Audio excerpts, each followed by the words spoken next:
Hi, so officially this is our lecture 22 with DA of Engineering Economics course. And today's class is important because I think you know that I will create a breakout room today, and there is a certain marks for you from the activities of breakout room. Maybe এমন যদি হয় যে আমি class test 3 নিতে পারছি না, সেক্ষেত্রে হয়তো এই ব্রেকআউট রুমের অ্যাক্টিভিটিজ এর উপর ডিপেন্ড করে আপনাকে একটা মার্কস দিব। আমি একটা ক্লাস টেস্টে মার্কস আমি অ্যাডজাস্ট করে আনবো, আমি বারবার বলছি। সো এই প্ল্যান কিন্তু আমার আছে। যদি এমন হয় আমি নিতে পারছি না বা কোনো একটা প্রবলেমে পড়েছি, সেক্ষেত্রে আমি কিন্তু এই বেসিসে মার্কসটা দিব, এবং সেখানে কিভাবে অ্যাডজাস্টমেন্ট করব সেটা বারবার বলেছি। আর ক্লাস টেস্ট নিয়ে আমি ক্লাস টেস্ট নেওয়ার আগে অ্যানাউন্স করে নিই, তা আবার এই উইকে আমি আপনাদের ক্লাস টেস্ট নিব না, নেক্সট উইকে হয়তো ফ্রাইডে নিতে পারি। এখনো অ্যানাউন্স করিনি, নেক্সট উইকের ফ্রাইডে, হুইচ মিনস 18 তারিখ আমি একটা ক্লাস টেস্ট নিতে পারি। সেক্ষেত্রে আমি দুইটা সেকশনের একসাথে নিব, তো ওইটা আমি যদি নেই ওইটা আমি ওইভাবে ডিক্লেয়ার দিয়ে দিব যে কিভাবে নিব। এখন পর্যন্ত এই উইকে ক্লাস টেস্ট নেওয়ার মতো সিচুয়েশন আমাদের অ্যারাইজ হয় নাই, যতটুকু সিলেবাস কমপ্লিট করা দরকার ছিল আমরা করতে পারিনি। ম্যাম, হ্যাঁ, যাদের দুইটা সিটি দেওয়া কমপ্লিট হয়ে গেছে তাদের কি থার্ড সিটি দেওয়া মানে মাস্ট নাকি? এটা আমি এই ব্যাপারে আমি কোনো ইনস্ট্রাকশন দিব না, বিকজ আপনি যদি মনে করেন যে আপনার দিতে হবে, দেওয়া জরুরি, আপনি দিবেন। অনেকেই আছেন তিনটাই দেয়, যদি মনে করেন না ম্যাম, দিব আমরা না। যারা রেগুলার তো সবাই সবগুলোতে অ্যাটেন্ড করি, বাট যদি হ্যাঁ, এরকম কোনো আপনার এটা আমি এখানে কোনো ইনস্ট্রাকশন দেব না, এটা কাজ আমি এমনিও আমি বলেছি যে আমার কাছে যে 4টা সিটির মার্কস থাকে, আমি 4টা সিটির মার্কসের মধ্যে 3টা বেস্ট 3 বসায় দিব। যদি 3টা সিটির মার্কস থাকে আপনি 3টাই বসাবো। এটা আপনি আপনি বুঝবেন যে আপনার অ্যাডভান্টেজেসটা কোনখান থেকে আসবে, কোনটা করলে আপনার জন্য ভালো, সেভাবে যাবেন। ম্যাম, হ্যাঁ জি বলেন। প্রথম সিটির মার্কটা এখনো পাই নাই ম্যাম। এই প্রথম সিটির মার্কস তো দিয়ে দিছে। আমি তো প্রথম সিটির মার্কস দিয়েছি। হ্যাঁ, সেকেন্ড সিটি বাদ রইছে বোধহয়, সেকেন্ড সিটির ম্যাম, মার্কস আসে। আমিও ফার্স্ট সিটের মার্কস পাই নাই। আচ্ছা এরকম আচ্ছা আমিও কতজন পাইনি। এরকম কতজন আছে, কতজন আছেন বলেন তো? 4-5 জন কি হবেন? ম্যাম আপনি আচ্ছা আমি ম্যাম আমিও পাই নাই ম্যাম। ম্যাম এটা তাহলে মেসেঞ্জার গ্রুপে বলি, এখানে বললে তো হ্যাঁ হ্যাঁ হ্যাঁ, এখানে বললে তো আমি বুঝবো না। করলেই হয়ে যায় ম্যাম, হ্যান্ড রেজ করলে আপনি দেখে নিতে পারবেন। হ্যাঁ হ্যান্ড রেজ করেন তো, বিকজ আমার হিসেবে তো আমি সবাইকে মার্কস দিয়েছেন, কি কয়েকজনের খাতা দেখতে আমি ভুলে গিয়েছি কিনা আমি সেটাই বুঝতে হবে। অনিকা 4 জন বলছে মার্কস পান নাই। ম্যাম এই যে আপনি যে মার্ক শিট যে আপলোড করছেন ওটার ভিতরে দেখলাম ম্যাম ওখানে তো সিটি 1 এর অনেকেরই মার্ক 1 2 3 4 আচ্ছা না না না, মার্কস আমি দিয়েছি, মানে আপনার ক্লাসরুমে আছে কিন্তু আমি ওখানে বসাই নাই। মানে আপনি তো আপনাদের গুগল ক্লাসরুমে নিজের আইডি থেকে ঢুকলে আপনি দেখতে পাবেন যে আপনার ক্লাস টেস্টের কপি আমি দেখেছি কিনা। আচ্ছা 7-8 জন আছে যাদের মার্কস দেওয়া হয়নি। ওই আমরা সিটি 1 যেখানে দিছি ওখানে মানে সাবমিট যেখানে করছি সেখানে তো দেখানোর কথা, তাই না? হ্যাঁ, সো যাদের দেখা যাচ্ছে না তাদেরটা হয় পাওয়া যায়নি। আচ্ছা ঠিক আছে, আমি ক্রস চেক করে দেখবো। আচ্ছা হয়তো এরকম হতে পারে আমি ওই যে সাবমিট আমি এটাকে রিটার্ন করতে হয় স্টুডেন্টদের কাছে, ঠিক আছে, আমি হয়তো রিটার্ন করি নাই, দেখে রেখে দিয়েছি, ড্রাফটে জমা হয়ে আছে, বুঝতে পারছেন? আমি এটাই বলেছিলাম। ওই একটু দেখেন তাহলে। হ্যাঁ ওইটাই, আমি এটাই দেখে নেব, কারণ 7-8 জন তো, তাতে তো এই এত 7-8 জনের তো বাকি থাকার কথা না। আমি মার্কস ইনপুট দেই নাই, এটা মনে আছে, ডি এর এই সমস্যাটা হয়েছে যে ওদের মার্কস ইনপুটটা হয় নাই। তো মার্কস ইনপুটটা হয় নাই, সেক্ষেত্রে আমি যেটা করেছিলাম যে আপনার আপনাদের বলে দিয়েছিলাম যে আপনারা একটু কষ্ট করে দেখে নিন যে আপনার ক্লাস টেস্টে মার্কস আমি কত দিয়েছি, ওইটাই তো আপনার মার্কস। কিন্তু এতজনের একদম মার্কস সে জানেই না, এটা হওয়ার কথা না, সেটাই বলছিলাম। স্যার ম্যাডাম ক্লাস টেস্ট 2 এর কি মার্ক দিয়ে দিয়েছেন? না না না, ক্লাস টেস্ট 2 এর খাতাই দেখার সময় পাই না আমি, যে কি পরিমাণ বিজি ক্লাস টেস্ট 2 এর মার্কস দিয়ে। यस ম্যাম, এটা শিওর ক্লাস টেস্ট তো সময় লাগবে না তো? না না না, ক্লাস টেস্ট 2 এর মার্কস এখনো দেইনি। ক্লাস টেস্ট 2 দেখতে আমার অনেক সময় লাগবে, বিকজ সবার ইন্ডিভিজুয়ালি অ্যানসার না, সবার অ্যানসার তো ডিফারেন্ট ডিফারেন্ট। আমাকে তাহলে তো ওটা তো একদম বহুত সময় লাগবে। হ্যাঁ ওটা তো আমি যখন কোশ্চেন আমি নিজেই বুঝতেছি যে আমি যে এরকম একটা কোশ্চেন করলাম, আমার কষ্টটা তো হবে ওই জায়গায়, যখন আমাকে তো মার্কস দেওয়ার সময় আগে নিজে ক্যালকুলেশন করে দেখতে হবে না যে আপনি ধরেন ফিক্সড কস্ট আচ্ছা ঠিকমতো ম্যাম, বের করছেন। এখানে একটা ঝামেলা, কোশ্চেন একটা ইয়া ছিল, আপনাকে তখন তো আর জিজ্ঞাসা করতে পারি নাই। হ্যাঁ বলেন। ওই যখন আপনার ইয়েটা জিরো হবে, কোয়ান্টিটি যখন জিরো থাকবে, তখন ফিক্সড কস্ট আর টোটাল কস্ট কি সেম হবে তো? হ্যাঁ এখানে একটা টুইস্ট ছিল, হ্যাঁ সেটা হচ্ছে যে আপনি ভেরিয়েবল মানে হ্যাঁ একটা ওখানে কিন্তু টোটাল কস্ট দিয়েছিলাম 10,000 টাকা, ঠিক আছে? তো 10,000 টাকা যে 30,000, হ্যাঁ 10,000 টাকা টোটাল কস্ট দেওয়া ছিল, আর ওখান থেকে ধরেন আপনার কিন্তু ফিক্সড কস্ট হিসেবে একটা ফিক্সড কস্ট অলরেডি চলে আসতেছে, হ্যাঁ ঠিক আছে, আইডি যোগ করে হ্যাঁ মানে আইডি ওখানে যোগ দেওয়া করে। ছিল ম্যাম 30,000, সমস্যাটা তো এখানেই ছিল যে আচ্ছা হ্যাঁ 30,000। 30,000, সো ওখানে কিন্তু ভেরিয়েবল কস্ট আসবে এখানে। মানে আমি এটা যদিও এটা আমাদের আমি যেভাবে পড়েছি সেই জাস্টিফিকেশনের সাথে যায় না, যেহেতু ভেরিয়েবল কস্ট আমি জানি সবসময় জিরো হয়, জিরো, হ্যাঁ সেটাই কিন্তু ম্যাম। এখানে ক্যালকুলেশন করলে আমার একটা ভেরিয়েবল কস্ট আসবে, এবং আমি ওইটাই দেখতে চাইছি যে কি এই জিনিসটা বুঝছেন যে ভেরিয়েবল কস্ট এখানে ক্যালকুলেশন হয়ে আসবে। এটা আমি করেছিলাম ইচ্ছা করে, এটা আমি সায়েন্সের সেকশন গুলোর সাথে করেছি। কিন্তু ম্যাম বেসিক্যালি তো মানে থিওরিটিক্যালি তো ওটা মানে থিওরিটিক্যালি zero হয় না, থাকে। আমি ওটাও বলছি থিওরিটিক্যালি হয় না, এই জন্য কিন্তু আমি বলতেছি ওখানে অ্যাভারেজ ফিক্সড কস্ট বা অ্যাভারেজ ভেরিয়েবল কস্ট ওগুলো কিন্তু কোনোটা নাতে যদি না বের করেন আমি আপনাকে মার্কস কাটবো না, কিন্তু আমি দেখবো যে ভেরিয়েবল কস্টটা বের করেছেন কিনা। ম্যাম কিন্তু ওটা এখানে কিন্তু করেই নাই, ভেরিয়েবল কস্ট তো ওইখানে জিরোই রাখছি, জিরো জিরো রাখছেন? কোয়ান্টিটির জন্য। হ্যাঁ আচ্ছা ঠিক কারণ আছে, আমি ম্যাম কপি একটা হলে দেখি। আরেকটা ভুল হবে, এই জন্য এখন কনফিউজ হয়ে চেঞ্জ করি না, কারণ একটা যদি ঠিক করি তাহলে হয়তো আরেকটা টেকনিক্যালি ভুল হবে। না আরেকটা টেকনিক্যালি কেন ভুল হবে, আপনি তো কারণ হচ্ছে বুঝলেন আপনি আমাদের ইনপুট দিতে বলছেন আইডি যোগ করে, ওটা মানে যেটা ফিক্সড কস্ট, তো ফিক্সড কস্টটাই যদি শুধু আমরা তো প্রথমটার সাথে তো অন্যটার সাথে কোনো হ্যাঁ সেটাই ইয়া বলছি, নেই। ওটাই তো বললাম, তো প্রথম লাইনটাই আমরা বের করছি ভুল ভেরিয়েবল হবে। কস্ট। আচ্ছা আমি আসলে মেইন কথা আমি আমার জাস্টিফিকেশনটা দিই, আমি চাচ্ছিলাম যে আমাদের হিসাব কি ভেরিয়েবল কস্ট হচ্ছে টোটাল কস্ট থেকে ফিক্সড কস্টটাকে এটা মাইনাস এটা করে বিয়োগ ভেরিয়েবল কস্ট বিয়োগ পাওয়া করতে যায়। জি ম্যাডাম। So, আমি ওটাই এসে দেখতে চাচ্ছিলাম যে ফার্স্ট কলামে ওখানে যেহেতু আমি ফিক্সড কস্ট দিয়ে রেখেছি, মানে আপনার তো বের করবেন এবং অলরেডি টোটাল কস্ট দেওয়া আছে, সো সেখান থেকে আপনি আসলে ভেরিয়েবল কস্টটা বের করেন শূন্য কি, আসবে মানে না, একটা ভ্যালু শূন্য আসবে। হবে না, এরকম একটা একটা ভ্যালু ভ্যালু আসবে আসবে। না, এটা কিন্তু বিয়োগ করে আমরা ক্যালকুলেট করছি। আমরা থিওরিটিক্যালি যেটা পড়ে আসি সেই থিওরিটিক্যালি জাস্টিফিকেশনে এটা যায় না, এটাও আমি বলেছি যে থিওরিটিক্যালি জাস্টিফিকেশনে যায় না, এই কারণে ওখানে অ্যাভারেজ গুলা যায় ABC APC sorry ABC AFC AC এগুলা কোনোটা আসবে না, এমসি কোনোটা আসবে না। কিন্তু আমার যেহেতু ক্যালকুলেশন মানে আমার যে সূত্র জানি সে মানে সবসময় কি আমি আপনাকে মানে ইয়াটা তো দিব না তাই না, মানে বুঝেন নাই, আমি একটু ম্যাম দেখবো না এইটাই তো, যখন আপনি ছিলেন না তখন, আমি ভাবছি কি ওটা হয়তো মানে টাইপিং মিস্টেক বা অথবা হয়ে দাঁড়া গেছে, টাইপিং মিস্টেক করি না, ওটা আমি ইচ্ছা করে এইভাবে দিয়েছি যে তাহলে তো একটু এটা তো আর দেখবো চেঞ্জ না। করি নাই কেউ, মানে ওটা যেভাবে ছিল তাহলে ম্যাম আপনি কি নাম্বার এখানে কাটবেন? আমি রুব্রিক্স দিয়ে দিয়েছি না, রুব্রিক্সে কি বলা ছিল যে কয়টা মিস্টেক হলে কত পার্সেন্ট মার্কস কাটবো, সে রেঞ্জও কিন্তু দেওয়া আছে। দুইটা ভুল হইলে একটা হ্যাঁ। 2 মার্ক কাটবেন। দুইটা ভুল না, ওখানে বলাও আছে, ডেফিনেশনের কথাও বলা আছে যে ডেফিনেশনে যদি পারফেক্ট ডেফিনেশন দেন তাহলে এত পার্সেন্ট উইথ এত ভুল, সো এটা টু একটা মোর রেঞ্জ। এখন মিস্টেকস আপনি ম্যাম ধরেন রিকোয়ার্ড। এখন ধরেন তানভীর একটা ভুল করেছে, ডেফিনেশন প্রপার আছে, তাহলে তো নিশ্চয়ই আমি তাকে 8 দিয়ে দিব না, তখন হয়তো আমি তাকে 9 দিব, বুঝতে পারছেন? যদি দুইটা ভুল করেছেন এবং ডেফিনেশনটা পারফেক্টলি আসে নাই তখন হচ্ছে কি আমি 8 এ যাব। যদি দেখি চারটা ভুল করেছেন বা তিনটা ভুল করেছেন তখন এই 8 থেকে 6 রেঞ্জে, রুব্রিক্সে একটা সমস্যা আছে, রেঞ্জ দেখানো যায় না, রুব্রিক্সে এক্স্যাক্টলি নাম্বার দেখাতে হয়, তো ওইটার উপর একটা রেঞ্জ ধরে দেখাইছে। ওকে, সো চলে যাই, আজকে আমরা ক্লাসে যেটা নিয়ে স্টাডি করব that's about the calculation of nominal GDP and real GDP. So again, for that purpose, we're going to follow our book and our slide.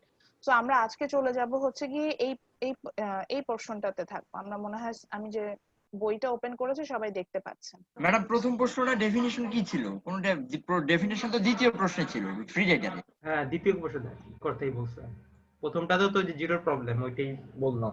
আমি ওখানে যে আমাদের সাবমিট করতে একটু লেট হয়েছে সেটার জন্য কি কোনো এখন এটা নিয়ে আমি কথা বলবো না, আমি এটা নিয়ে এখন কথা বলবো না, আমি আগে দেখবো কতজন লেট করেছে। আমার এবার ইচ্ছা ছিল আমি লেট সাবমিশন একসেপ্ট করব না, আমি এবার ভেবেছিলাম লেট সাবমিশন একসেপ্ট করব না, যদি দেখি অনেক স্টুডেন্টের লেট হচ্ছে সেক্ষেত্রে আমি লিখে দিব, মার্কস কম্পেনসেশনে আসবো, মানে হয়তো আউট অফ 14 মার্কিং করব বা আউট অফ 13.5 মার্কিং করব, এইভাবে না, আপনাদের একটু কম্পেনসেশন করতে হবে, কারণ আমি দেখছি আমি আপনাদের মনে হয় বলেছিলাম যে আমি যতই সময় দিই ততই তারপরে লেট সাবমিশন আসে। ম্যাম এই যে আমার এই এরিয়াতে যারা আছে ওদের সবার সেম প্রবলেম হবে, এক্সামের মাঝখানে অনেকক্ষণ কারেন্ট ছিল না, তাও সময় বেশি থাকার কারণে আমাদের খুব একটা প্রবলেম হয় না, যেমন আমার 1 মিনিট মানে তো মানে মেইন কথা আমি দেখবো কতজনের লেট সাবমিশন হয়েছে, যদি অনেক বেশি হয় সেক্ষেত্রে আমি এটাতে যাব। আচ্ছা এখন চলে আসছে, so real GDP and nominal GDP ক্যালকুলেশনটা আমরা দেখবো, তারপরে আমরা দেখবো হচ্ছে কি রিয়েল জিডিপি গ্রোথ রেট কিভাবে ক্যালকুলেশন করেন, জিডিপি ডিফ্লেটর কিভাবে ক্যালকুলেশন, মেইনলি আজকের ক্লাসটা পুরোটাই ম্যাথমেটিক্যাল বেস, আমরা হচ্ছে গিয়ে ক্যালকুলেশন গুলোতেই যাবো, যে আমার ক্যালকুলেশন গুলো কিভাবে হচ্ছে আমরা সেটাই দেখবো। সো আমাকে একটু সময় অ্যালাউ করেন, আমি আমাদের যে স্লাইডটা আপনাদের সাথে শেয়ার করেছি আমি ওটা ওপেন করবো।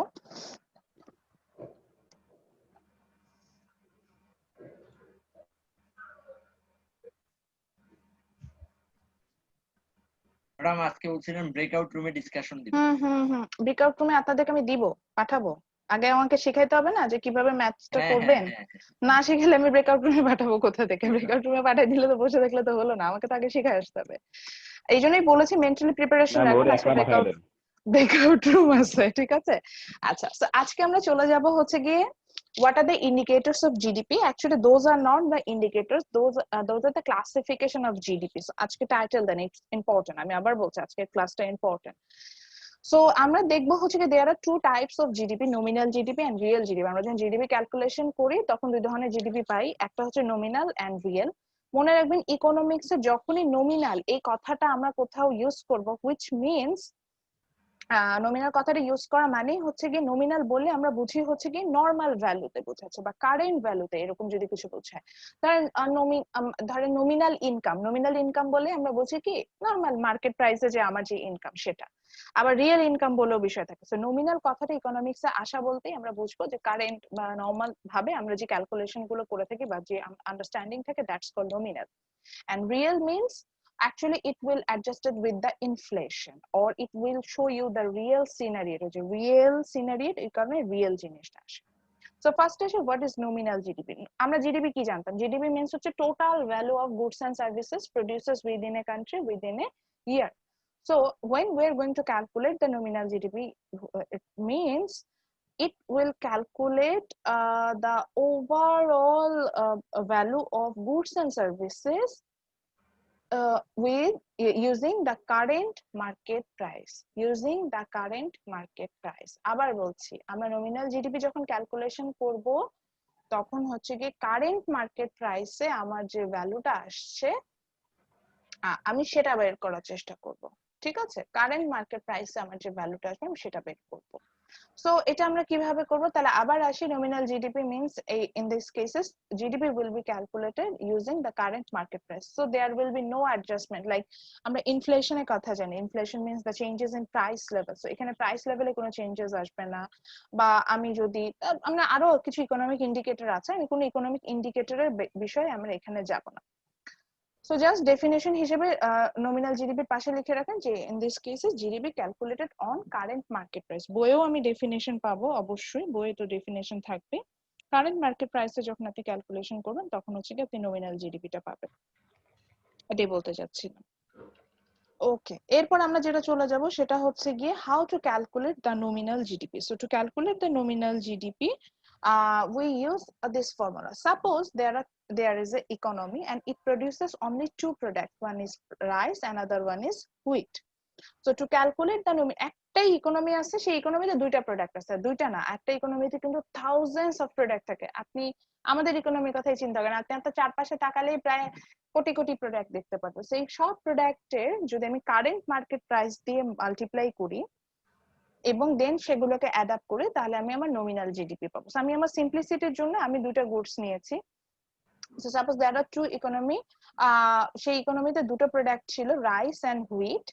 সো চাল আর আটা এরকম বুঝাচ্ছি। So when I multiply the price of rice with the quantity of rice, then এটাকে অ্যাড করব আবার price of rice with the quantity of price of wheat with the quantity of wheat, then we find out the nominal GDP. Suppose আপনার মনে হচ্ছে madam ওখানে আরেকটা product আসলো, suppose chocolate. So তাহলে কি হতো, চকলেটেরও যে কারেন্ট মার্কেট প্রাইস থাকতো সেটার সাথে কোয়ান্টিটিটা হচ্ছে এক বছরে যতটুকু উৎপাদন হয়েছে দ্যাট ওয়ান। সো ওটাকে যদি মাল্টিপ্লাই করতাম দেন অ্যাড আপ করলে আমি হচ্ছে কি নমিনাল জিডিপিটাও পেয়ে যেতাম। সো আবার আসি, তাহলে নমিনাল জিডিপি কি বুঝলাম? Nominal GDP means in this cases the GDP will be calculated on current market price and real and for that purposes the formula will be look like this, that is the price of every product, price of current market price of every product will be multiplied by the quantity of that product. So এটাকে আমরা এইভাবেও আনতে পারি ফর্মুলাটাকে, যে P1 into Q1 plus P2 into Q2 plus P3 into Q3, এভাবে এটা অসংখ্য পর্যন্ত যাবে। যে আমি যদি এটাকে ফর্মুলা ওয়াইজও দেখাতে যাই যে P1, আমার যেহেতু 1টা লিখতে সমস্যা এই জন্য এভাবে লিখছি, কারণ প্রথম প্রোডাক্ট থেকে আমি P1 ধরলাম। So P1 into Q1 plus আমি যদি এভাবে P2 into Q2 এভাবে যদি নেই Q2 প্লাস কারো আনমিউট হয়ে গেছেন, কাইন্ডলি ম্যাডাম একটু মিউট করে নেন নিজেকে। P3 ইন্টু Q3, এভাবে কিন্তু আমি অসংখ্য পর্যন্ত জানতে পারবো, সেটা আমি PN পর্যন্ত যেতে পারি, PN QN এভাবে যাব। সবগুলোকে যখন নিজের কারেন্ট মার্কেট প্রাইস দিয়ে মাল্টিপ্লাই করবো, we will find out the nominal GDP. So ফর্মুলাটা বুঝলাম যে ফর্মুলাটা কিভাবে কাজ করছে। কি সালা গেছে দেখছো ব্যাকগ্রাউন্ড নয়েজ মামা হাঁটতেছি না ম্যাম আপনি একটু নামাই ম্যাম নিতে সবাই হয় উনি হ্যাঁ আমি জানেই না করে যে দিচ্ছি, উনি আনমিউট হ্যাঁ বুঝতে পেরেছি, আমি করেছি। সো এটা হচ্ছে কি এইভাবে আমরা নমিনাল জিডিপিটা বের করে নিই। এবার আসি হচ্ছে কি হোয়াট ইজ রিয়েল জিডিপি। আমি রিয়েল টার্মটা বলেছিলাম কি when we use real GDP, real কথাটা যখনই ইউজ করো which means it will find out the real scenario. So real GDP means in these cases the GDP will be calculated adjusted with the inflation. আমি inflation অর্থাৎ মূল্যস্ফীতি, ওই যে আমি মূল্যস্ফীতি নিয়ে আমি 10 প্রিন্সিপালস অফ ইকোনমিক্স পড়ানোর সময় অনেকবার বলেছি যে হোয়াট ইজ ইনফ্লেশন, ওই ইনফ্লেশনটাকে যে যখন আমি প্রাইস লেভেলে যে চেঞ্জেস হচ্ছে এটাকে ইনফ্লেশন বলে, বা increase in average price level এটাকে আমরা বলে থাকি হচ্ছে গিয়ে ইনফ্লেশন। সো ইনফ্লেশনটাকে যখন অ্যাডজাস্ট করে অর্থাৎ কারেন্ট মার্কেট প্রাইসের সাথেও আমি ইনফ্লেশন অ্যাডজাস্টমেন্টে যাব, তো যখন এই ধরনের ঘটনা ঘটবে তখন সেটাকে আমি বলবো হচ্ছে গিয়ে তখন সেই ঘটনাটাকে আমি বলবো হচ্ছে কি রিয়েল জিডিপি। বুঝতে পারছি? আবার বলছি যখন কারেন্ট মার্কেট প্রাইসে আমি যখন অ্যাডজাস্টমেন্ট করে যাব, মানে কারেন্ট মার্কেট প্রাইসের সাথে যখন আমি ইনফ্লেশন অ্যাডজাস্টমেন্টে যাব তখন সেটাকে আমি বলবো হচ্ছে কি রিয়েল জিডিপি। সো দ্যাট আমি এটার ক্যালকুলেশনে কিভাবে যাব, এটার জন্য আমাকে আসলে ম্যাথমেটিক্যাল টার্মে চলে যাবে। তো তার আগে আমি একটু দেখাই দিই আমাদের স্লাইডও যেটা আছে সেখানেও কিন্তু আমি হচ্ছে গিয়ে একটা ম্যাথস করে দেখিয়েছি, এবং নমিনাল জিডিপি রিয়েল জিডিপির ক্ষেত্রেও আমি একটা ম্যাথস করে দেখিয়েছি। এই যে এখানেও বলেছে যে the value of output adjusted with the inflation or deflation. Deflation মানে ইনফ্লেশন মানে প্রাইস লেভেল ইনক্রিজ করে ওভারঅল, আর ডিফ্লেশন মানে ওভারঅল প্রাইস লেভেল ফল করে। সো এখানে কিন্তু ক্যালকুলেশন একটা করে দেওয়া আছে। এখন আমি একটা ওয়ার্ড ফাইল ওপেন করব, সো ওখান থেকে আমরা আসলে আচ্ছা ওয়ার্ড ফাইলটা ওপেন করা না, আমাকে একটু সময় দেন। আমি একটা ওয়ার্ড ফাইল ওপেন করব, সেই ওয়ার্ড ফাইলে আমরা আসলে এখন ম্যাথসই করব, এবং এই ম্যাথসটা করার পরে আমরা হচ্ছে গিয়ে আপনাদেরকে আমি সময় দিব, বলবো যে ব্রেকআউট রুমে ডিভাইড করে দেবো, এবং সেখানে ব্রেকআউট রুমে বসে আপনারা হচ্ছে গিয়ে নিজেরা ম্যাথসটা সলভ করবেন। সো বেটার হচ্ছে একটা রিয়েল স্ক্রিনশট। জিডিপি দিয়ে না ওটা নমিনাল জিডিপি দিয়ে?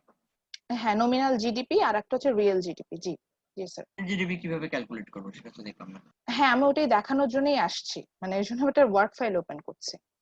আচ্ছা তো আমরা এখানে একটা ওয়ার্ড ফাইল দেখতে পাচ্ছি, এখানে দেখেন আমি একটা ম্যাথস দিয়েছি। সো এখানে আমি কি লিখেছি যে calculate the nominal GDP, real GDP, GDP deflator and real GDP growth rate of 2016, 17 and 2018 from the following information। আর কিছু কিন্তু দেওয়া নাই।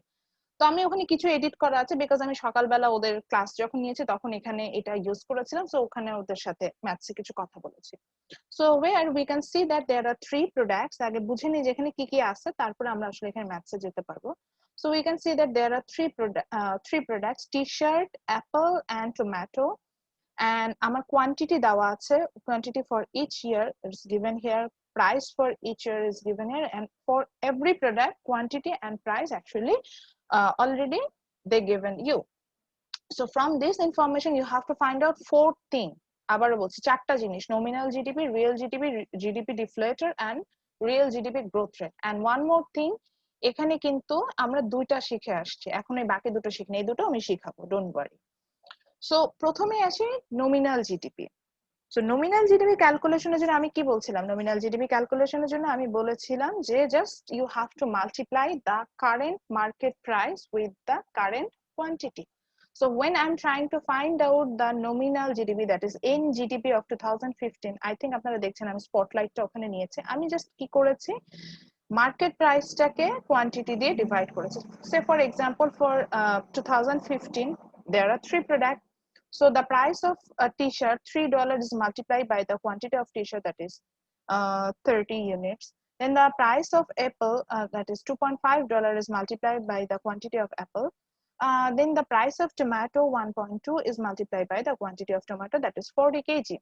Then find out আমি এটাকে মাল্টিপ্লাই করে অ্যাড করে আমরা ফাইনালি রেজাল্ট পেয়েছি হচ্ছে $188। আপনি বলেন ম্যাডাম ডলার সাইনটা দিয়েছে কেন, আমি বলেছিলাম মানে জিডিপি সবসময় মানি টার্মে ক্যালকুলেটেড হয়, সো আপনাকে বলতে হবে যে ডলার ও টাকা অর পাউন্ড এরকম। আর একটা আসি, আমি হচ্ছে গিয়ে না এখানে আর ক্যালকুলেশন করিনি, যেমন আর একটা আমি এখন আপনাদের জন্য ক্যালকুলেশন করি। আপনি বললেন যে ম্যাডাম আমি হচ্ছে গিয়ে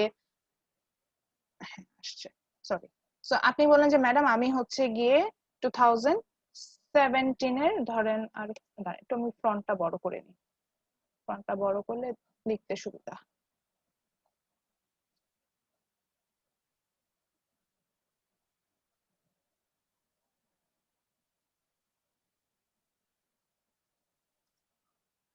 সো ধরেন আপনি বললেন যে ম্যাডাম আমি হচ্ছে, কি ব্যাপার ক্যালিব্রিতে কেন চলে আসছে বারবার, কি ক্যালিব্রিতে চাচ্ছি কিনা, তো টাইমস রোমানে চাচ্ছি, টাইম রোমান 14 আসবে।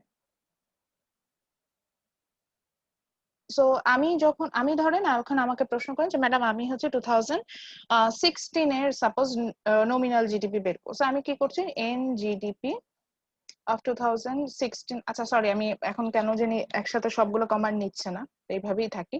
তো আমি এনজিডি অফ 2016 বের করতে চাচ্ছি, তাহলে আমি কি করব 2016 আমি নিলাম, নেওয়ার পরে হচ্ছে গিয়ে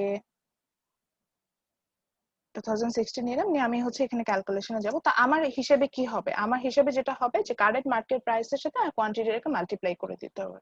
so 40 will be multiplied by the, or মানে 40 means হচ্ছে the quantity of t-shirt and 2016 is 40 units, then ওখানে টি-শার্টের প্রাইস কত ছিল $3.5, সেটাকে মাল্টিপ্লাই করলাম প্লাস প্লাস একইভাবে ওই সময় হচ্ছে গিয়ে আমার অ্যাপেলের কোয়ান্টিটি ছিল হচ্ছে গিয়ে 33 kg and it will be multiplied by the current price of apple, that is $3. Then the quantity of tomato is 55 kg, it will be multiplied by the price of tomato which is $1.5. So আমি এটাকে multiply করে নিলাম, just আমি current market price দিয়ে multiply গুলো করছি। Answer কত আসে দেখেন তো,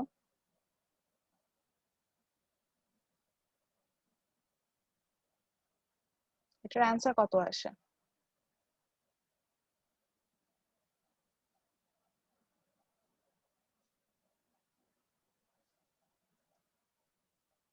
আমি এটা মাল্টিপ্লাই করে অ্যান্সার কত আসে জানতে চেয়েছি।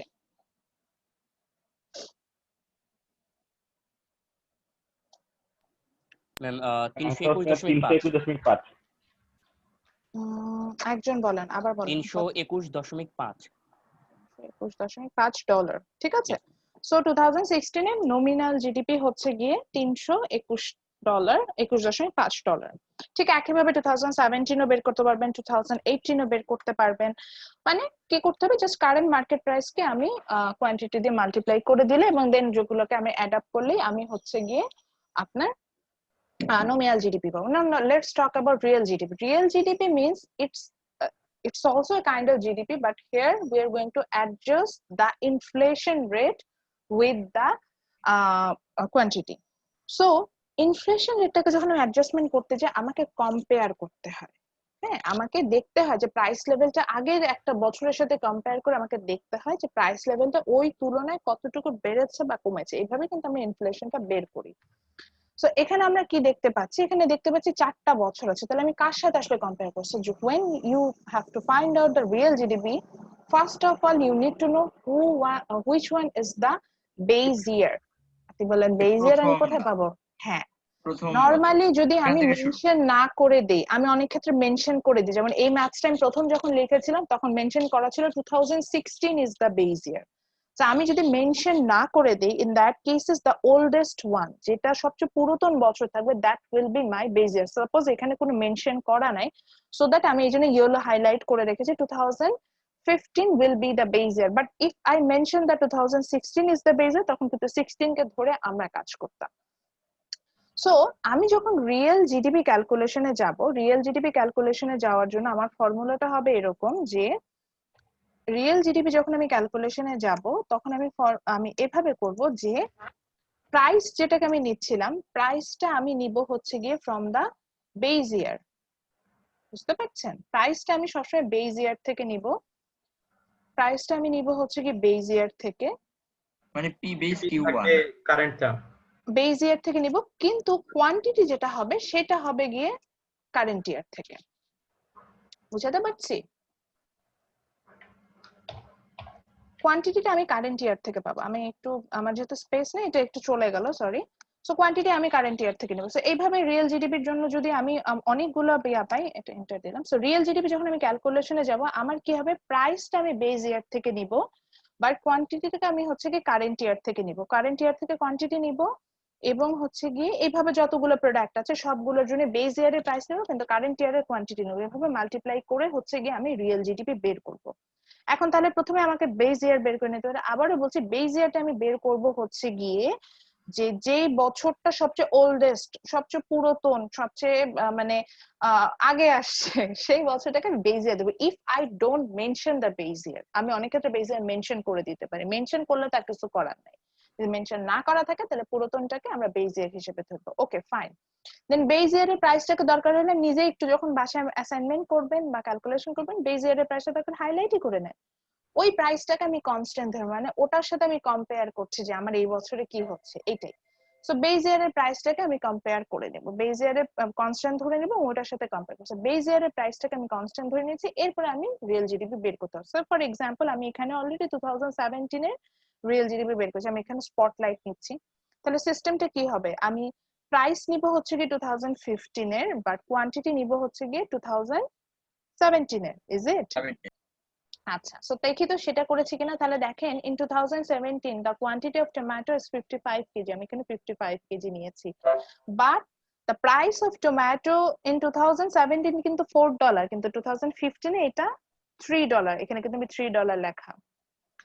ঠিক আছে? সো যেহেতু বেজ ইয়ারের কোয়ান্টিটি নিতে হবে, প্রাইস নিতে হবে, সো আমি কিন্তু বেজ ইয়ারের প্রাইসটা ইউজ করছি। প্লাস একইভাবে দেখেন, অ্যাপলের কোয়ান্টিটি এখানে আছে 40 ইউনিটস, তারপরে প্রাইস অফ অ্যাপল 2015 কত, 2.5, আমি সেটা কিন্তু নিয়েছি। একইভাবে এই ইয়ারটা ওই ইয়ারের রিয়েল জিডিপি মানে 2015 টার রিয়েল জিডিপি তো আসবে না তাহলে।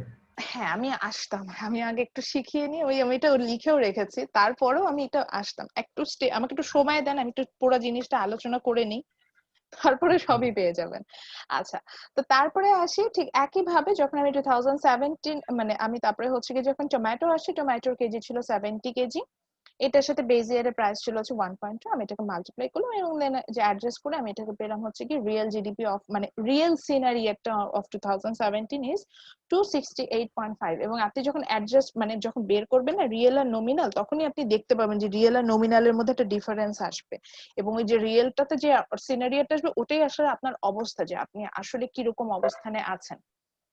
আচ্ছা, এবার আসি ওই যে আমাকে যেটা প্রশ্ন করলেন, ম্যাডাম তাহলে তো বেজ ইয়ারের কখনোই রিয়েল জিডিপি আসবে না। অফকোর্স, কারণ বেজ ইয়ারের প্রাইসের সাথে তো আমি কম্পেয়ার করছি। সো এই যে যেমন দেখেন, আমি এখানে R GDP of 2015 is equal to NGDP লিখে রেখেছি, মানে 2015 যেহেতু আমার বেজ ইয়ার ছিল, 2015 এর আমি কখনোই রিয়েল জিডিপি পাবো না, ওর যে নমিনাল জিডিপি হবে ওটাই ওর রিয়েল জিডিপি হবে, কিন্তু 2016, 17, 18 ওটাতে কিন্তু আমি রিয়েল জিডিপি পেয়ে থাকবো। বুঝতে পারছি? Okay, now let's talk about the real GDP growth rate. So আমরা এখন পড়ছি হচ্ছে কি রিয়েল জিডিপি গ্রোথ রেট কিভাবে ক্যালকুলেশন করতে হয়, এটাকে একটু হাইলাইট করে দেখাই দরকার হলে। সো রিয়েল জিডিপি যদি গ্রোথ রেট আমি ক্যালকুলেশন করতে যাই, এখানে আমার ফর্মুলাটা হচ্ছে গিয়ে, এটার অনেকগুলো নাম আছে, এটাকে আমরা অনেক সময় রিয়েল জিডিপি গ্রোথ রেট বলে থাকি, শুধু জিডিপি গ্রোথ রেট বলে থাকি, হ্যাঁ, আবার হচ্ছে গিয়ে আমরা মানে এটাকে পার্সেন্টেজ আকারেও দেখাতে থাকি। So to calculate the real GDP growth rate or growth rate, the formula is, আচ্ছা আগে আসে real GDP growth rate টা কি দেখায় সেটা বলে নি। real GDP growth rate টা আসলে আপনাকে দেখায় হচ্ছে গিয়ে, ওকে, সো রিয়েল জিডিপি গ্রোথ রেটটা আসলে আপনাকে দেখায় হচ্ছে গিয়ে যে আপনি আপনার ওর একটা যে বছরের সাথে কম্পেয়ার করবেন, আই মিন বেজ ইয়ারের সাথে যদি আপনি কম্পেয়ার করেন, ওই বছরে আপনার জিডিপিটা কত বেড়েছে। যেমন আমি স্লাইডে যে এক্সাম্পল দিয়েছি, এখানে দুটা বছর ছিল 2006 and 2007. So when I compare 2007 with the 2006, I have find out the real GDP growth rate is 8.94%, which means my GDP grow by more than 8% in 2017, sorry 2007. So 8% এর উপরে বেড়ে গেছে। 8% বাড়া মানে কি মার্কেটটাই 8% বেড়েছে, মানে কি আপনার যদি 2016 সালে ইনকাম, সরি 2006 সালে ইনকাম যদি পুরো ইকোনমিতে 100 টাকা হতো, 2007 সালে এটা হয়ে যাবে 108 টাকা, বা আপনার লিভিং স্ট্যান্ডার্ড যা ছিল সেটা 8% হারে বাড়বে। এই যে আমরা বলি আমাদের গভর্নমেন্ট যখন এখন ক্লেম করছে যে করোনা কালেও আমরা 7% জিডিপি গ্রোথ রেট অ্যাচিভ করেছি, হুইচ মিনস গত বছরের তুলনায় এই সময় আমরা 7% সবকিছুতে আমাদের ইন্ডিকেটর হাই। আমাদের লিভিং স্ট্যান্ডার্ড হতে পারে, সেটা আমার পার ক্যাপিটা ইনকামে আসতে পারে, সেটা আমার জিডিপি সাইজের ক্ষেত্রে আসতে পারে, মানে সবকিছুতে 8% করে বেড়েছে। মার্কেটের সাইজ বলে একটা বিষয় থাকে, মার্কেট সাইজ বলতে বুঝেছি তারপর goods and services you are going to produce. So এটা তো 8% হারে বেশি গুডস এন্ড সার্ভিস তৈরি হচ্ছে আমার মার্কেটে, এটাই বোঝাতে চাচ্ছে। তো এই যে পার্সেন্টেজে আমরা যে কম্পেয়ার করি এটাকে আমরা বলি হচ্ছে কি রিয়েল জিডিপি গ্রোথ রেট। আমি তো বুঝাতে পারছি বিষয়টা, যে দুইটা বছরের মধ্যে যখন আমি ক্যালকুলেশন করব কত পার্সেন্ট হারে আমার ইকোনমিটা বড় হচ্ছে, এটা ফাইন্ড আউট করার জন্য যে ইন্ডিকেটরটা আমি ইউজ করে থাকি, that's growth rate or real GDP growth rate. So the definition এখানে বলে দিয়েছে যে GDP growth rate measure the percentage of change in real GDP growth rate from one period to another period, and it's actually comparison between the most recent years. হ্যাঁ, দুইটা ইয়ারের মধ্যে সাধারণত আমরা রিয়েল জিডিপি গ্রোথ রেটটাকে কম্পারিজন করে থাকি। এখন এখানে একটু কনফিউজড আপনি হয়ে যাবেন, আমরা যখন প্রেজেন্ট লাইফ, আচ্ছা ফর্মুলাটা বলে নি। So to calculate the real GDP growth rate, the formula is, এটা একটু লেখেন, real GDP growth rate is equal to real GDP of current year. Real GDP growth rate is equal to real GDP growth rate is equal to real GDP of current year minus real GDP of base year. Real GDP growth rate is equal to real GDP of current year minus real GDP of growth year, base year, real GDP of base year divided by real GDP of base year. আবার যাচ্ছি, GDP growth rate is equal to real GDP of current year minus real GDP of base year divided by real GDP of base year into 100.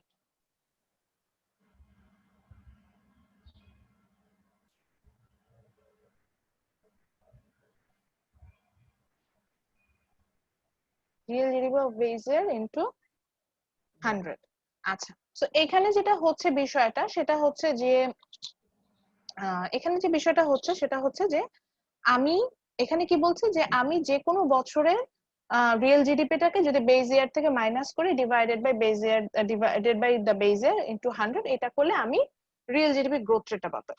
আমরা normally এইভাবেই growth rate calculation করি, কিন্তু যখন আমার ডিউরেশনটা বেশি হয়ে যাবে, যেমন এখানে আমরা যেটা দেখতে পাচ্ছি আমাদের ওয়ার্ড ফাইলটা যেটাতে আমরা ছিলাম, এখানে আমরা দেখতে পাচ্ছি দেয়ার আর 4 ইয়ার্স, 2015, 16, 17, 18, 4টা বছর আছে। তো 4টা বছর যখন আমি 2015 সাথে যদি 18 কম্পেয়ার করি, ডিফারেন্সটা অনেক বেশি হবে না? অবশ্যই 2015 থেকে 18 তে বেশি বড় হওয়ার কথা। তো নরমালি রিয়েল লাইফে প্র্যাকটিস হচ্ছে গিয়ে প্রিভিয়াস ইয়ারের সাথে কম্পেয়ার করা, মানে 2018 কে 2017 সাথে কম্পেয়ার করে, বা 2017 কে 2016 সাথে কম্পেয়ার করে। কিন্তু ইকোনমিক্স এর রুলসটা মানে ফর্মুলাটা হচ্ছে গিয়ে বেস ইয়ার থেকে কম্পেয়ার করতে হয়। তো আমরা তো সাধারণত হ্যাঁ এটা মানে ফর্মুলাটা হচ্ছে বেস ইয়ারের সাথে কম্পেয়ার করতে, কিন্তু আমরা যখন আসলে প্র্যাকটিক্যালি ইমপ্লিকেশনে যাই তখন দেখা যায় আমরা তো 4-5 বছরের ডেটা নিয়ে কাজ করি না, পরপর 2টা বছরের ডেটা নিয়ে কাজ করি। সো আগের বছরটা থেকে আমরা কম্পেয়ার করে পেয়ে যাই। এখন এখানে যখন আমি ম্যাথস দিতে গেছি তখন আমার এখানে 4টা বছর হয়ে গেছে। তা আমরা এখানে কি করব, এখানে আমরা ফর্মুলা ওয়াইজই যাব, অর্থাৎ আমরা আমরা 2015 এর সাথে কম্পেয়ার করে রিয়েল জিডিপি গ্রোথ রেট বের করব। অর্থাৎ সাপোজ আমি 2018 এর রিয়েল জিডিপি গ্রোথ রেট বের করছি, হুইচ মিন্স আমি 2018 এর যে আমার যে রিয়েল জিডিপি আসবে সেটা থেকে মাইনাস করব 2015 এর রিয়েল জিডিপি ডিভাইডেড বাই 2015 এর রিয়েল জিডিপি ইনটু 100, এভাবেই আসবে।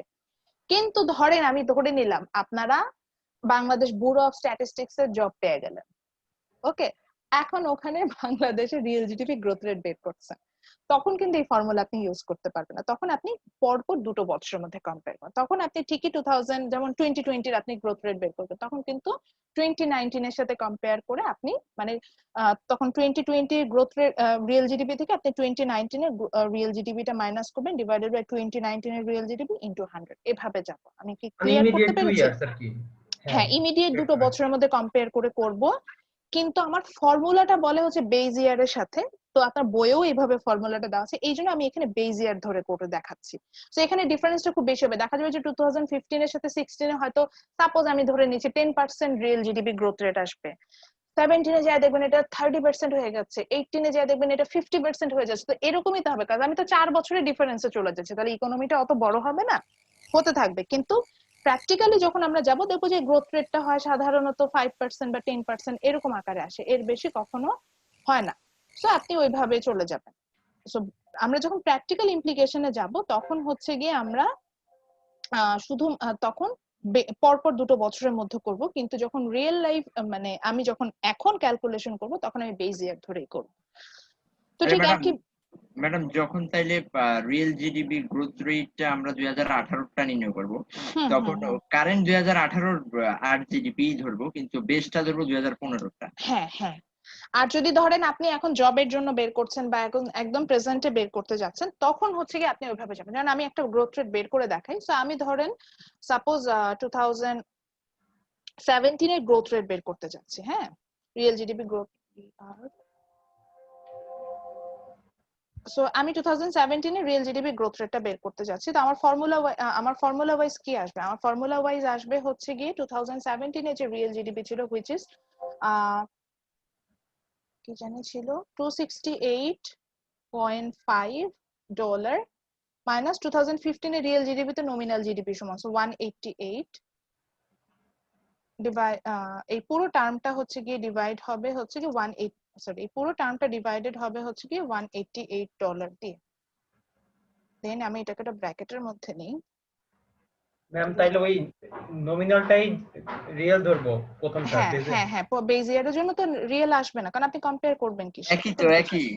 তো আমি এভাবে করব এবং একই তো হওয়ার কথা, এবং এটাকে আমি মাল্টিপ্লাই করব হচ্ছে কি 100 দিয়ে। সো সেখান থেকে সাপোজ আমি ধরে নিচ্ছি, আমি এখন এটা ক্যালকুলেশনে যাচ্ছি না, সাপোজ আমি এখানে ধরে নিচ্ছি এটার অ্যানসার আসলো হচ্ছে কি 33%। ধরে নেই এটা পার্সেন্টেজ আসবে যে তুমি 100 দিয়ে মাল্টিপ্লাই করছো। সো 33% মিন্স আমার হচ্ছে 2015 সাথে যদি আমি রিয়েল জিডিপিটাকে 2017 কম্পেয়ার করি, আমার ইকোনমিটা 33% বেড়ে গেছে। আচ্ছা, আপনার প্রশ্ন হলো ম্যাডাম ধরেন আপনি যদি 2016 কে বেজ ইয়ার ধরতেন, তাহলে তো আমার এখানে 15 এর গ্রোথ রেট নেগেটিভ আসতো। গ্রোথ রেট কি নেগেটিভ আসতে পারে? অবশ্যই আসতে পারে। গ্রোথ রেট নেগেটিভ আসা মানে হচ্ছে কি হতেই পারে, আবার অনেক সময় ইকোনমি কলাপস করে, সো গ্রোথ রেট নেগেটিভ হয়ে যায়। গ্রোথ রেট নেগেটিভ আসা মানে হচ্ছে আমি বুঝবো যে আমার ইকোনমিটা বড় হচ্ছে না, উল্টো ছোট হয়ে যাচ্ছে, প্রোডাকশন কমে যাচ্ছে, সো এখানে ইনভেস্টমেন্ট করা এখন ঝুঁকিপূর্ণ। আর যখন আপনি গ্রোথ রেট বেশি দেখবেন তখন আপনি বুঝবেন যে ইকোনমিটা বড় হচ্ছে, ইনভেস্টমেন্ট করা প্রফিটেবল, এবং কোন সেক্টরে growth rate, sector wise growth rate বের করা যায়। সো কোন সেক্টর, সেম ফর্মুলা ধরেই করতে পারবেন। সো কোন সেক্টরে গ্রোথ রেট বেশি সেই সেক্টরে আপনি তখন ইনভেস্টমেন্টে যাবেন। এই যে ইনভেস্টমেন্ট ডিসিশন কিন্তু আমরা গ্রোথ রেট দেখে এইভাবে নিই। যেমন এখন যদি আমাকে বলেন, আমি কিন্তু ফার্মাসিউটিক্যালসে ইনভেস্টমেন্টের কথা বলবো, বা মানে হেলথ কেয়ারে ইনভেস্টমেন্টের কথা বলবো, ওইখানে গ্রোথ রেট সবচেয়ে বেশি, ওইটার জন্য এখন সবচেয়ে বেশি মানুষের মাথা নষ্ট। সো ওইটার গ্রোথ রেট বেশি, ওখানে ডিমান্ড বেশি, ওখানে প্রোডাকশন বেশি। জি স্যার। গ্রোথ রেটের ক্যালকুলেশনটা কি মানে দুইটার বিয়োগফলের থেকে ভাগ হবে না নাকি ওইটা? হ্যাঁ হ্যাঁ হ্যাঁ, আচ্ছা এখানে আরেকটা ব্র্যাকেট দিতে বলছেন, এই তো। হ্যাঁ, আর এটা মনে হচ্ছে কেমন জানি একটু হ্যাঁ বিশ্রী বিশ্রী দেখাচ্ছে। আচ্ছা ঠিক আছে, আমি আরেকটা ব্র্যাকেট দাও, একটু মনে হচ্ছে যে কেমন ভুল আসছে কিনা। ও আচ্ছা ঠিক আছে, আমি third bracket and second bracket use করে দিই, তাহলেই প্রবলেমটা সলভ হবে। আমার তো এখানে 42.81 আসতেছে বাই 2 গ্রোথ রেট। হতেই পারে।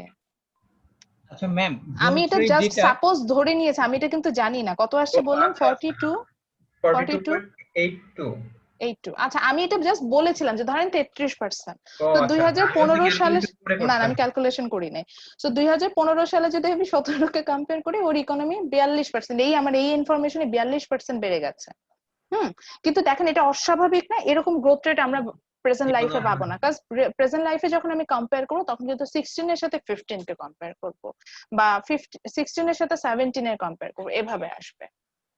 আচ্ছা, এবার আসি, আমি তাহলে দেখলাম যে আমার ইকোনমি কত হারে বাড়ছে, আমি সেটা বুঝলাম, আমি রিয়েল জিডিপি বের করা শিখলাম, নমিনাল জিডিপি তো বের করাই শিখলাম। ফাইনালি আমার আরেকটা টার্ম আছে যেটাকে আমি এখনো বের করা শিখিনি, হুইচ ইজ জিডিপি ডিফলেটর।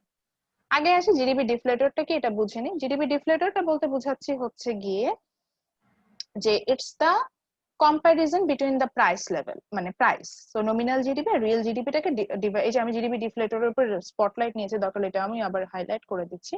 তো যখন হচ্ছে গিয়ে আপনি নমিনাল জিডিপি কে অবশ্যই একই বছরে নমিনাল জিডিপি কে রিয়েল জিডিপি দিয়ে ডিভাইড করবেন, তখন আপনি যেটা পাবেন সেটা হচ্ছে জিডিপি ডিফলেটর। এখন আপনি বলেন জিডিপি ডিফলেটর দিয়ে ম্যাডাম আমি কি করব? জিডিপি ডিফলেটরটা হচ্ছে, যেহেতু আমি রিয়েল জিডিপিটাকে প্রাইস লেভেলের কম্পারিজন করে পাচ্ছিলাম, সো জিডিপি ডিফলেটরটা আসলে আমাকে দেখা যে কত পার্সেন্ট হারে প্রাইসটা চেঞ্জ হয়েছে। তো 2015 এ কত পার্সেন্ট হারে হয়েছে বা 2016 এ কত পার্সেন্ট হারে হয়েছে সেটাই।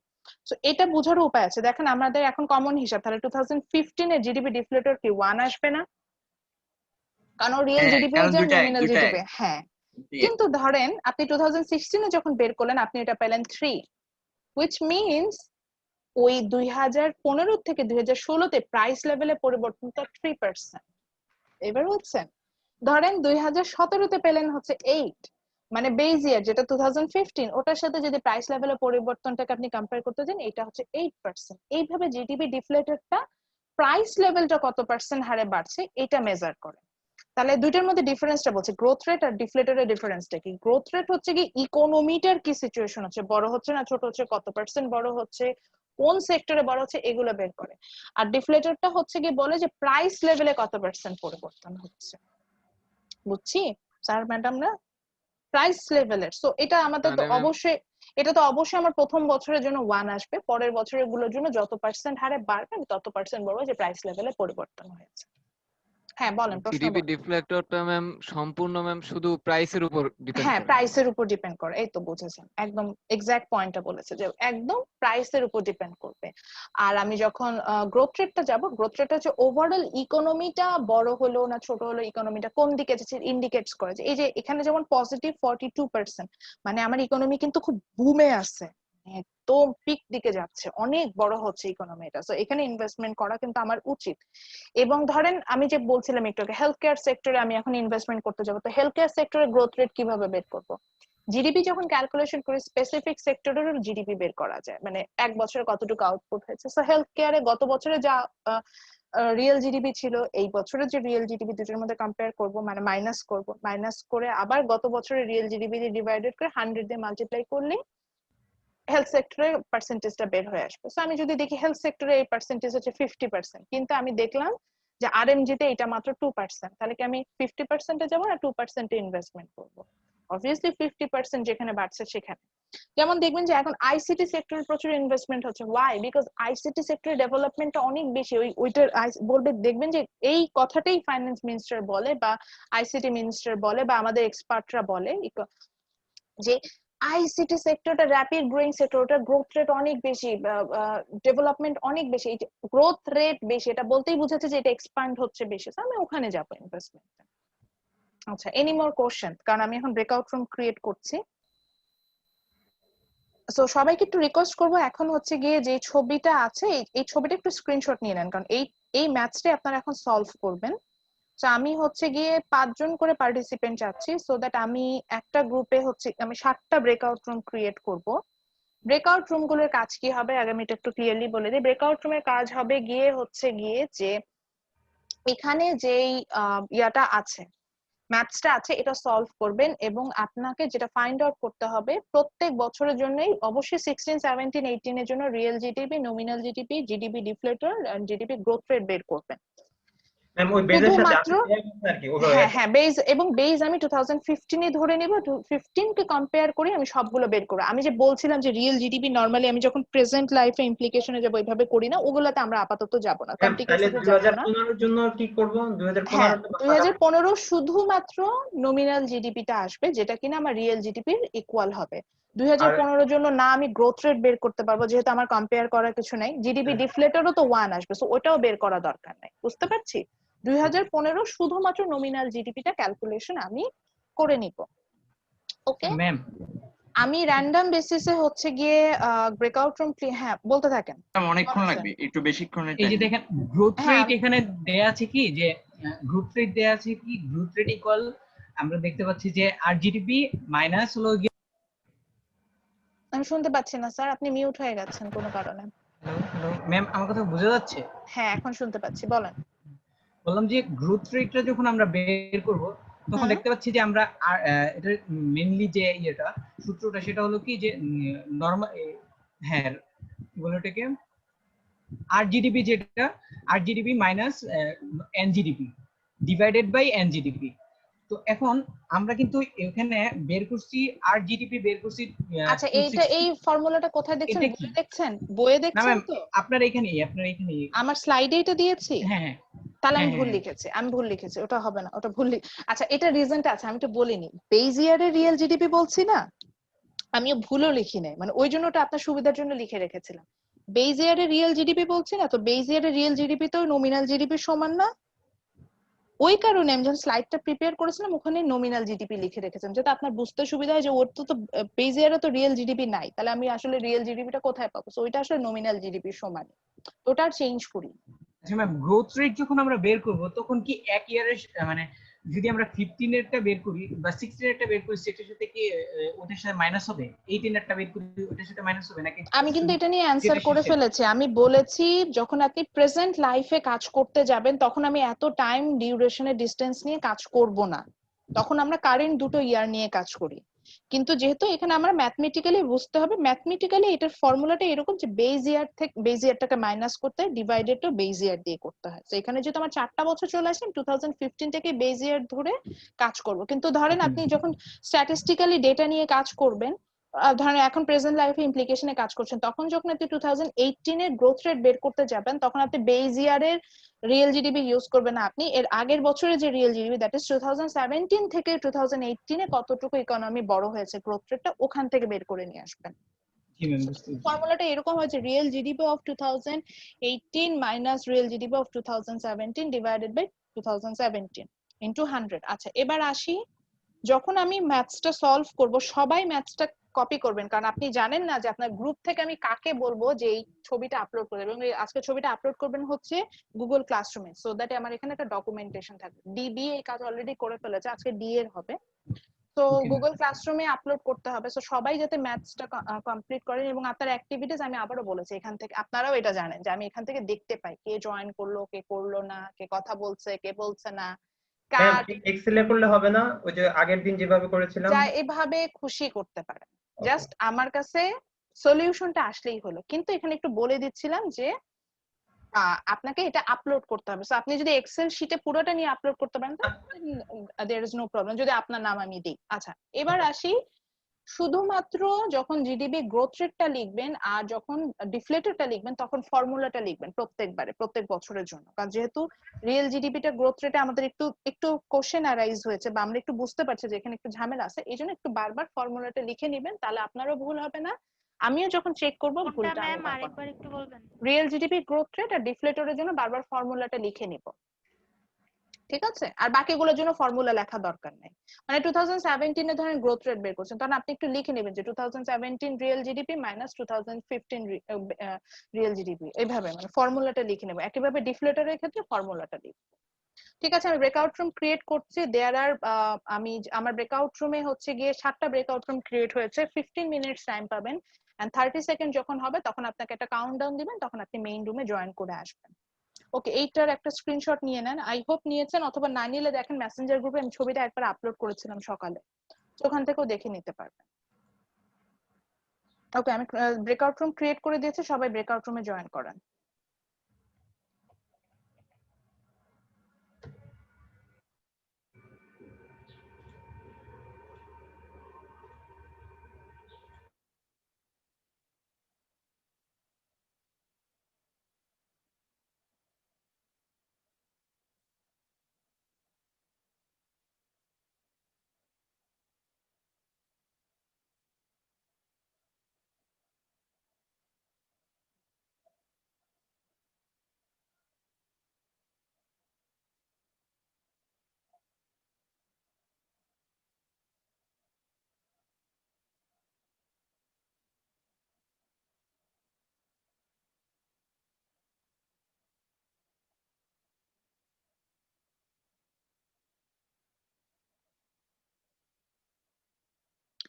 আয়েশা সিদ্দিক এন্ড রবিউল ইসলাম, আপনাদের ইনভাইটেশন পাঠানো হয়েছে, আপনারা এখনো জয়েন করছেন না, which is a bad indicator.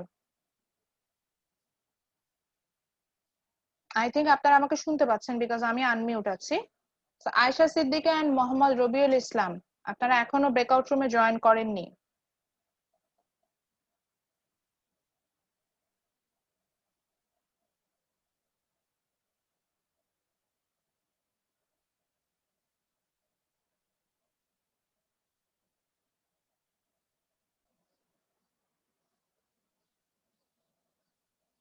So এখন যেটা হবে যে ব্রেকআউট রুম থেকে সবাই চলে আসেন। করে দিচ্ছে ম্যাডাম।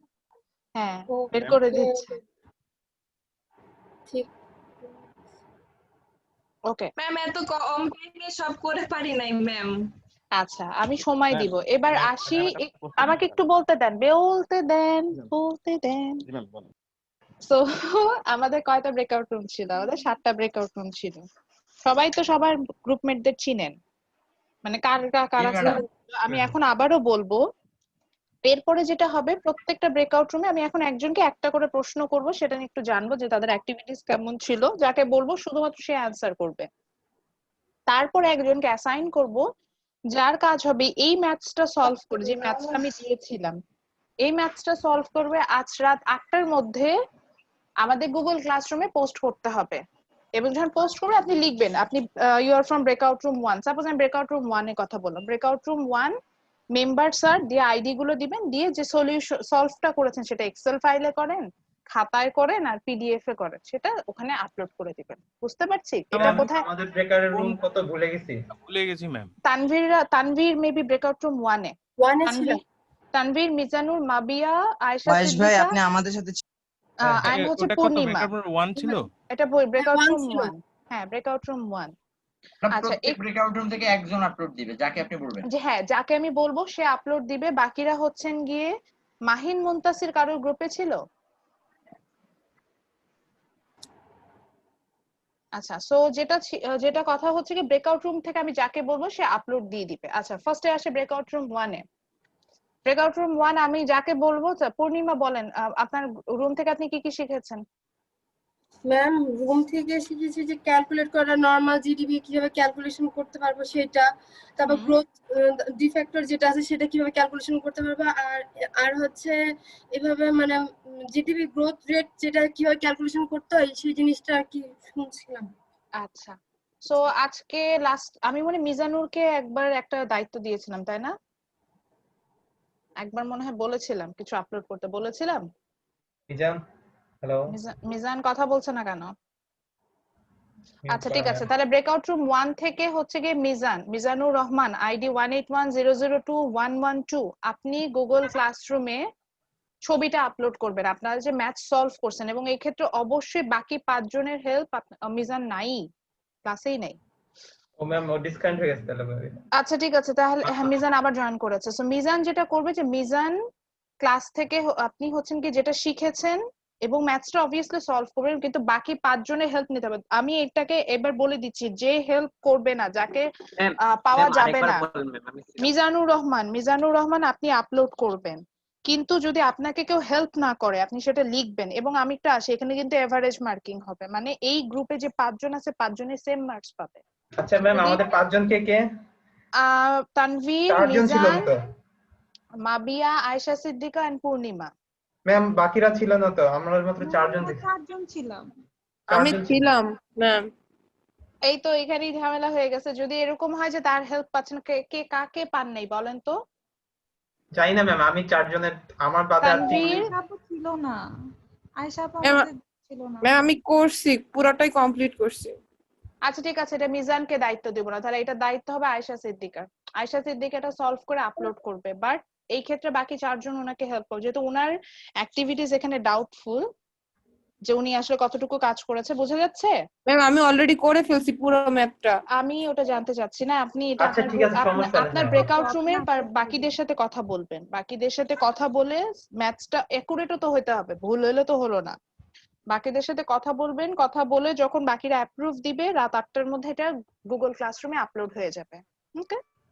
এবং ব্রেকআউট রুমটা ইম্পর্টেন্ট বিকজ ওই এই গ্রুপের 5 জনের মার্কস দিয়েছেন। ধরেন আমি দেখলাম যে এটা হচ্ছে আউট অফ 15, আমি এখানে মার্কস দিলাম ধরেন 12 ভুল টুল সহ, তাহলে এই 5 জনই 12 পাবেন এরকম।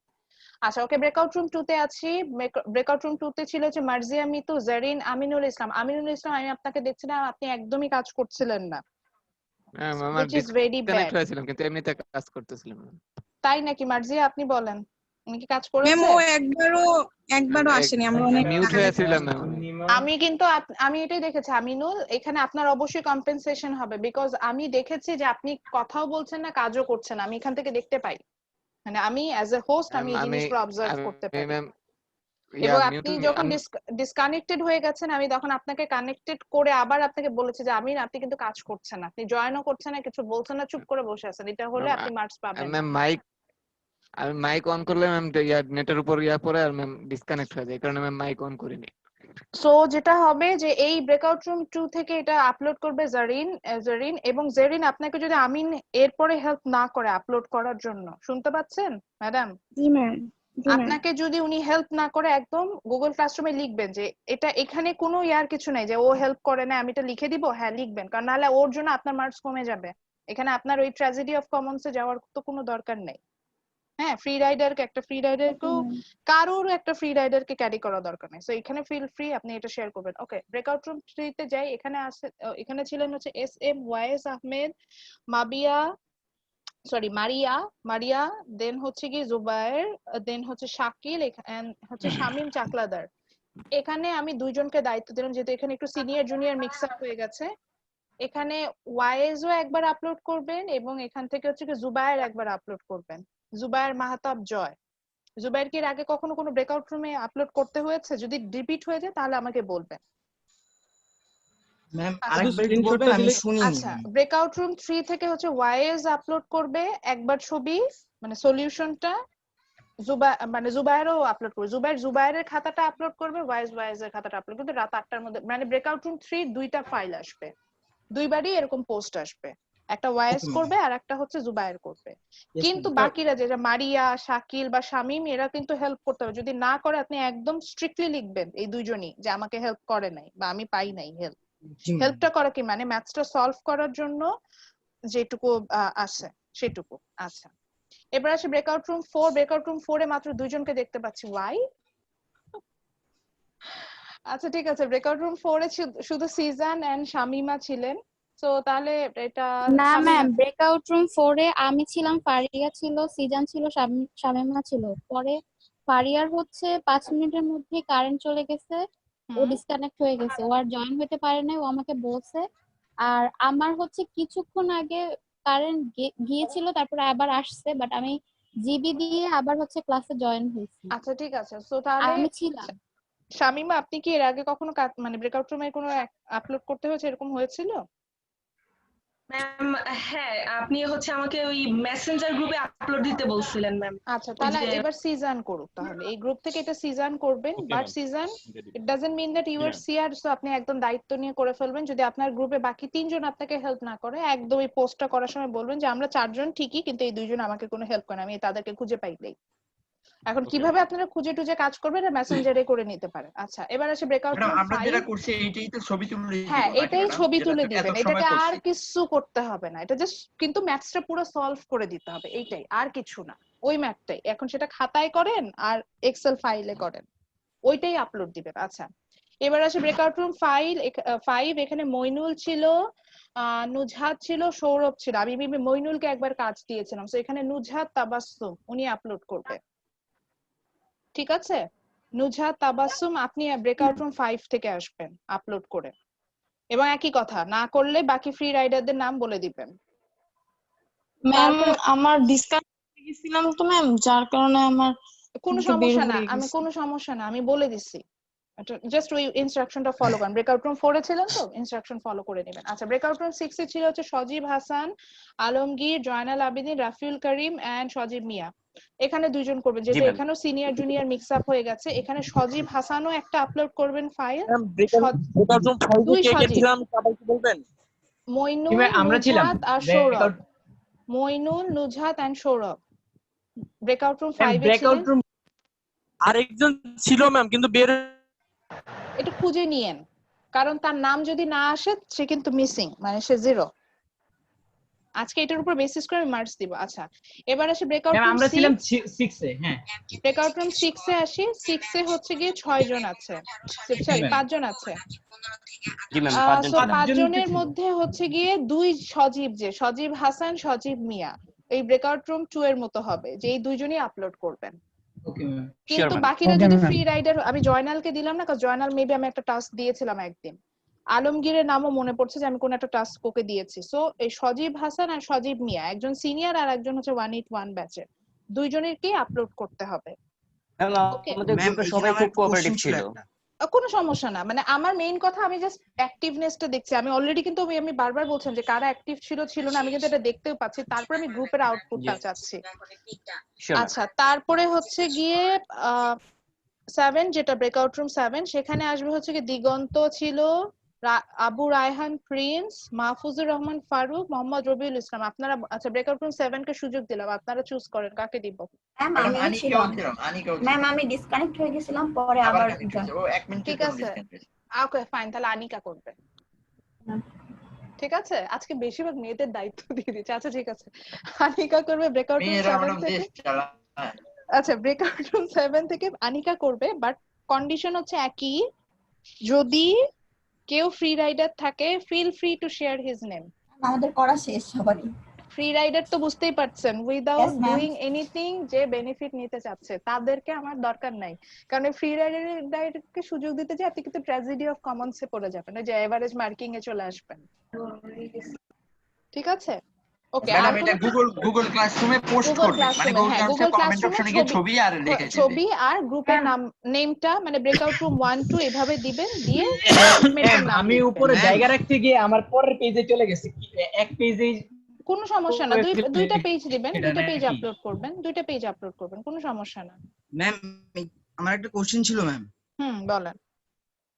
ম্যাম আমরা কি এখানে শুধু 2015 আর 18 এই এনজিডিপি, আরজিডিপি, তারপর ম্যাম গ্রোথ রেট আর ডিফলেটর বের করব, না 15 16 17 18 সব কটা বছরগুলোরই বের করতে হবে, কিন্তু 15 আসলে এনজিডিপি ছাড়া আর কিছু বের হয় না।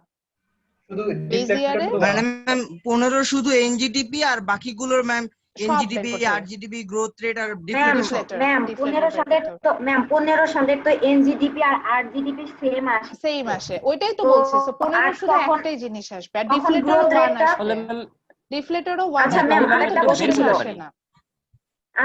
আস্তে সবাই একটু চুপ থাক, আমি একটু ম্যামকে যে বলে নেই। ম্যাম তাহলে কি মানে প্রত্যেকটা সালের সাথে প্রত্যেকটা সালের বের করব? না, প্রত্যেকটা সালের সাথে প্রত্যেকটা সালের গ্রোথ রেট বের করব না। গ্রোথ রেটটা বের করার জন্য আমরা এখানে বেস ইয়ারটার সাথেই কম্পেয়ার করব। আমি বলেছিলাম যে যদি রিয়েল লাইফে আপনার কখনো বের করতে হয়, তখন সাধারণত আমরা 1-2টা বছরের মধ্যে কম্পেয়ার করি, কিন্তু এখানে যদি আমার ফর্মুলাটা বেস ইয়ার ধরে দেওয়া আছে বইয়েও, তাই আমি বেস ইয়ার ধরে কাজ করব। মানে বেস ইয়ার 15 আর হচ্ছে কারেন্ট ইয়ারটা 18, যেটা হ্যাঁ 18 হোক 17 হোক 16 হোক, এভাবে যে বছর আসে। তাহলে গ্রোথ রেট সব ইয়ারের জন্য বের করতে হবে। হ্যাঁ, সব ইয়ারের জন্যই আসবে, শুধু বেস ইয়ারের আসবে। ওয়াইজ ভাই আপনি একটু গ্রুপে নক দেন। ঠিক আছে, বেস ইয়ারের জন্য আসবে না, বেস ইয়ারের জন্য আসবে না, কারণ হচ্ছে গিয়ে বেস ইয়ারে তো কম্পেয়ার করার জায়গা নাই। ঠিক আছে, ওকে, তাহলে আমি ক্লাসটা ক্লোজ করি। তাহলে বেস ইয়ার হিসেবে ম্যাম না ম্যাম একটু দাঁড়ান ম্যাম। তানভীর ভাইয়া, আচ্ছা একজন মানে বেস ইয়ারটা মানে আয়শা সিদ্দিকা কে সারা শব্দ নাই তো ভাইয়া তানভীর ভাইয়া আমি একটু বলি, খালু থামেন, রোশেন ম্যামের থেকে শুনে নি। ম্যাম তাহলে বেস ইয়ারটা 2015 এটা ফিক্সড, আর কারেন্ট ইয়ারটা 16 17 18 এটা ইয়া করবে, তাই তো? আচ্ছা ম্যাম আপলোড করার সময় কি সবাই নাম লেখা থাকবে নিচে? হ্যাঁ, আপলোড করবেন যখন, তখন এই যে পোস্টে কমেন্ট লেখার জায়গা, মানে কমেন্ট তো না, পোস্ট লেখার জায়গা থাকে না, পোস্টে আপনি লিখবেন যে you are from suppose breakout room 1, so the members আর দিয়ে মেম্বারদের নাম আর আইডি দুটো দিলেন, দিয়ে ফাইলটা আপলোড করে দিলেন। এখন ফাইলটা যে কোনো ফরম্যাটে আপলোড করতে পারেন। আমি এটাও বলেছি যে এক্সেলও যদি করে রাখেন এক্সেলে করবেন, কিন্তু এক্সেলে যে ফর্মুলা লেখা অসুবিধা, তো মানে ফর্মুলাটা গ্রোথ রেটের ফর্মুলাটা কিভাবে লিখবেন, বা ডিফলেটরের ফর্মুলাটা কিভাবে লিখবেন, ওয়ার্ডে কপি করে দিয়ে ওয়ার্ডে প্রিন্ট, হ্যাঁ ওয়ার্ডে করে দিবেন। সো ওই যে ওইভাবে দিলেন, কিন্তু এইটা মেক শিওর করবেন এখানে ট্র্যাজেডি অফ কমন্স অ্যারাইজ হবে। সো এই জন্য মেক শিওর করবেন যে যিনি অ্যাসাইন করেছি সে যাতে অ্যানসারটা পারফেক্টলি দেয়। কারণ আমি একটু বলে নিই, আমার সেকেন্ড এর পরে ক্লাস টেস্টে কিন্তু এই জিডিপির উপরে নেওয়ার কথা ছিল। তো আমি যদি এইভাবেই আপনার কাছ থেকে ক্লাস টেস্টের ব্রেকআউট রুম থেকে করে নিই, তাহলে আমি কেন থার্ড ক্লাস টেস্টের জন্য যাব? আমি কিন্তু এটাও চিন্তা করছি, ওই জন্যই বললাম। ম্যাম আমাদের 5 নম্বর গ্রুপকে তো পাচ্ছি না, আয়েশা সিদ্দিকা না পেলে লিখে, যদি না পান এই রাত 8টার মধ্যে এবং তার অ্যাক্টিভিটিস যদি না পান, তখন এই যে এইভাবে তখন অন্য কেউ যে সবচেয়ে ভালোভাবে অ্যানসার করেছেন সে পোস্ট করে দিবেন, পোস্ট করে এবং বলবেন যে একে পাওয়া যায়নি, সে ফ্রি রাইডার। আচ্ছা ঠিক আছে, তো বলে দিবেন এটা। ম্যাম একটা ছোট কোশ্চেন ম্যাম, আরে 2000 সাথে কথা বলবো নি। হ্যাঁ 2000 ম্যাম বলেন। 2015 এর গ্রোথ রেট যদি 0 বের করি, মানে আমি তো সূত্র না বসায় দেখলাম 0 2015 বসে। এর কিছুই বের করতে হবে না, আবারও বলছি 2005 বেজ ইয়ারে শুধু নমিনাল জিডিপি ছাড়া আমি কিছুই বের এটা করব না। এমনি ধরে নেওয়া যায়, এটা 1 আর কিছু না। ঠিক আছে, আজান দিয়ে দিচ্ছে, আজান দিচ্ছে, তো ওয়াইজ সবাই ভাই এখন আপনি যান, ইনবক্সে নক নামাজ দিছি, পড়েন, একটু নামাজ রেসপন্স পড়ে করেন। সবাই এই 1.5 ঘন্টার মধ্যে আপলোড করে ফেলেন সবকিছু, ঠিক আছে? এবং এইটা আপনার একটা ক্লাস টেস্টের সমান ইম্পর্টেন্স দেন, এটার উপরে আমি একটা ক্লাস টেস্টের মার্কস অ্যাডজাস্টমেন্ট করব এই ব্রেকআউট রুমের অ্যাক্টিভিটিজ এর উপরে।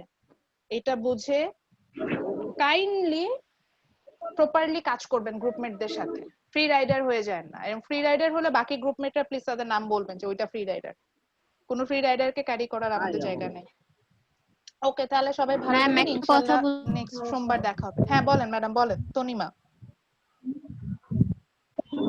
ম্যাম এই যে যখন আমরা ব্রেকআউট রুমে থাকি তখন যদি হঠাৎ করে ডিসকানেক্ট হয়ে যায়, তারপরে আপনাকে দেখায় না যে আমরা যে ছিলাম, বা দেখায় যে দুইজন ছিল, আপনি তো যখন এইটা তো আসছেন প্রবলেম হয়ে যায়।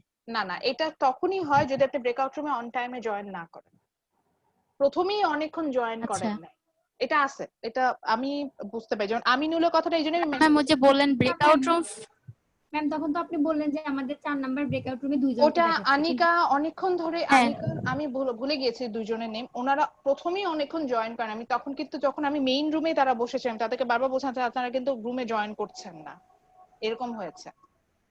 আচ্ছা আজান দিচ্ছে, আজানের সময় কথা বলতে চাচ্ছি না, আজানের সময় কথা বলতে চাই, যে ইনস্ট্রাকশন। আচ্ছা ম্যাম ঠিক আছে, ঠিক আছে ম্যাডাম, আসসালামু আলাইকুম। আসসালামু আলাইকুম ম্যাম। ওয়ালাইকুম আসসালাম।